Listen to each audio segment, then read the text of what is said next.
Okay, low gear. I can deal with second-hand cars. Well, I decided to do my one for an example.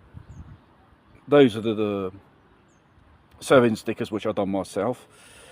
But you have to watch out with these second-hand cars. They are full of surprises. How you can suss out whether it's a decent car for the money you're paying is very difficult to say.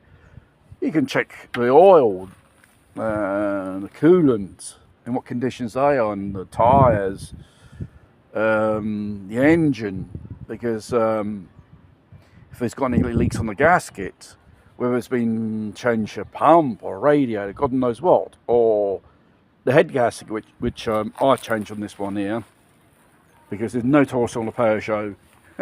It always leaks after so many, 80,000 kilometers, 100,000 kilometers, and when it's running, it starts bellowing out that horrible smoke, which is dense. The coolant is mixing with the fuel when it's burning it as well. Best you steer away from cars like that. Electronic problems. Most modern cars do have computers, and it's best, bring someone along who knows the trade, or even a scanner, which I got one myself, which you can scan the whole system whether there's any faults in the system. It will tell you, even if despite there are people who try to reset everything, and also the mileage on it as well.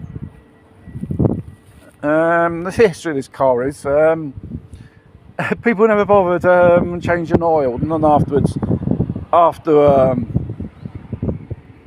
a few changes jumped to save money, it turned into tar.